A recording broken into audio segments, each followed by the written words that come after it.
Vi vil vise jer fremgangsmåden ved fremstilling af provisorisk bro eller krone. Det I skal finde frem, det er de her 2 spande med atom, A og B. I skal have nogle blærefri modeller, det er de 3, der er her. I skal have en gilettekniv, vaseline og en microbrush.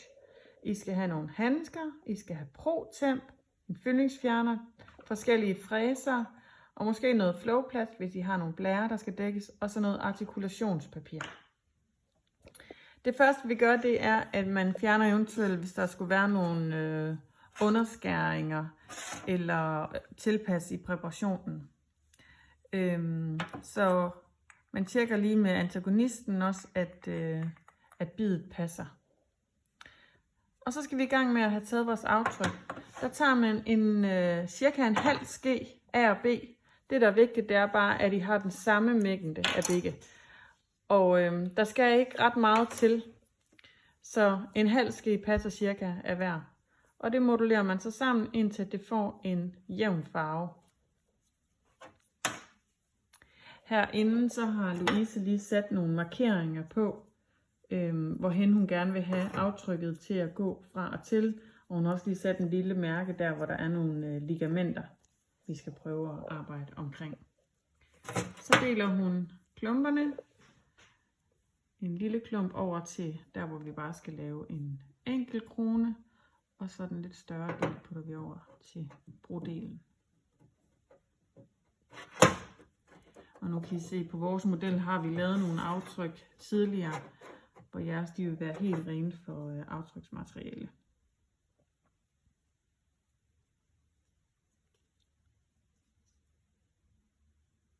Vi sørger for, at det bliver modelleret godt rundt om tænderne, så vi får et flot aftryk, som vi kan lave provisoriet ud fra, og patienten så har at gå med, mens vi venter på, at krone eller bro kommer tilbage fra tekniker, eller at vi selv får produceret dem.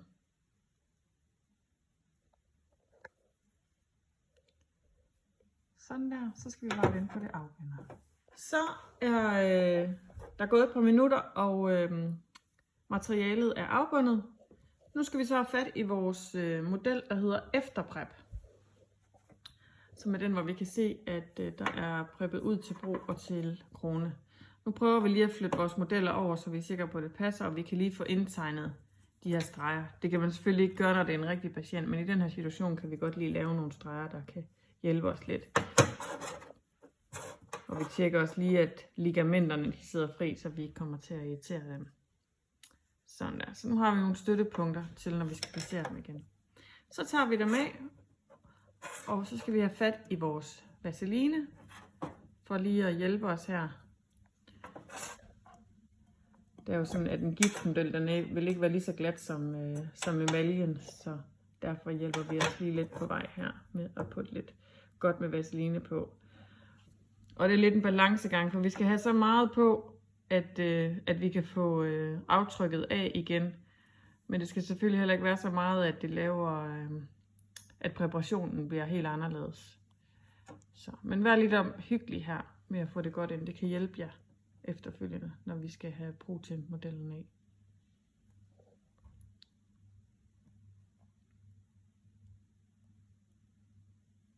Så et helt fint glat lag på de præparerede tænder.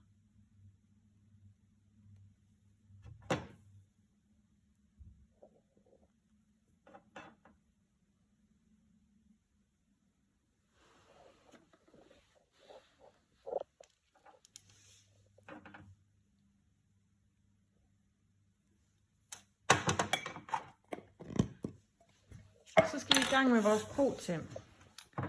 Og der kan det være rart, at man lige får orienteret sig ned i sin model. Hvor er det lige, jeg skal fylde materialet i? Så man lige løfter dem og kigger, hvor de forskellige tænder de er afbildet. Og så er vi klar til at tage pro-tempen. Der skal vi lige sørge for, at vi kører en klat ud først, for ellers er det umuligt for os at vide, hvornår plasten er afbundet heri. Så vi tager, og så løfter Louise lige modellen. Putter i de 3, og så skal hun så placere den over på prep-modellen i stedet for. Og der kan hun også bruge de der linjer til lige at hjælpe sig med at få den placeret. Og det kan godt være, at I ikke kan tage begge i en omgang. Det gør Louise lige. Så tager jeg det bare 2 omgange, hvis det er.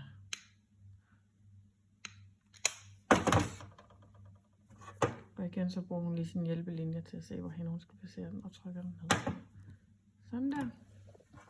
Og så har vi jo vores hjælpeklat herover til at holde øje med, hvornår det er afbundet.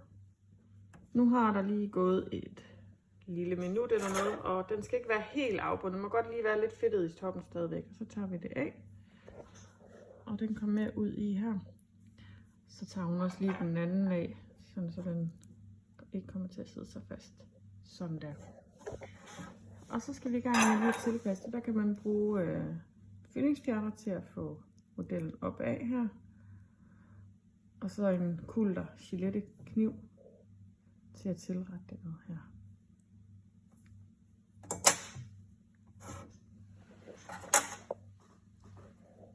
Så man kan lige tage det overskydende her.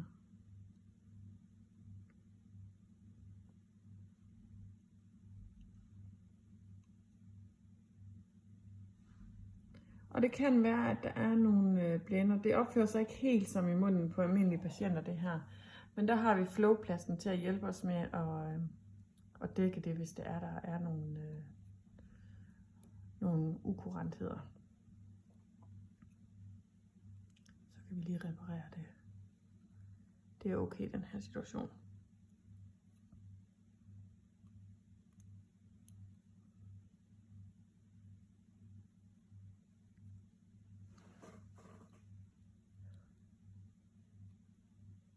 Og selvom det er et provisorium, som patienten typisk vil skulle gå med i et par dage eller en uge eller efter, hvor man får lavet sine kroner bror hen, så skal det selvfølgelig være behageligt for patienten. Og det må heller ikke gå ned og irritere tandkødet, fordi så kan vi komme til at rykke på gingiva-randen, så passer kronen muligvis ikke, når den kommer.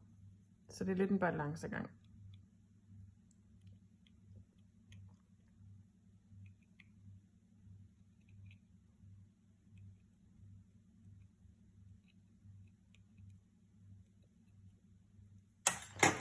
Nu viser vi jer bare lige broen her.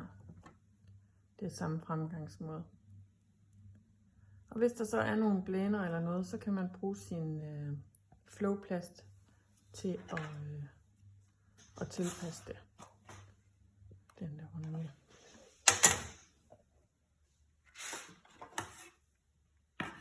Og der har vi den her over til at hærde det med. Det gør vi ikke lige nu. Så det næste, der skal ske nu, det er, at vi skal have den cementeret fast. Og der bruger vi Provicol.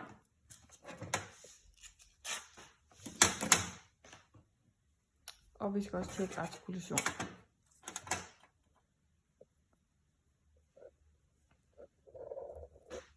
Og alt det her vil jo være noget, der foregår inde i munden på patienten.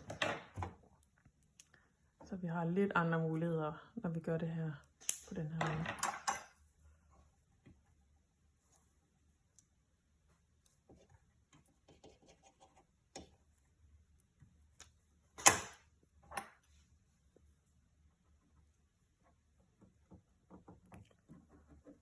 Og nu cementerer vi den jo ikke lige fast på vores, fordi det er en model. Men det vi gør, det er, at vi putter materialet her op i hver. Og så har vi en model, hvor I kan se, når den er cementeret fast. Så der sætter man den på, modellen her. Og så kan I se her, der har vi cementeret dem fast her rundt. Og I kan se her, hvor det selve broddelen, at der vil der være lidt luft, og det er fint, så det ikke, det skærer stadigvæk ned, sådan så tandkødet ikke kommer til at rykke sig opad. Men ellers så vil det være sådan her slutresultatet ser ud. Og det samme over på kronedelen også i modsatte side. Og så tjekker man så lige artikulationen med artikulationspapir og sin antagonist.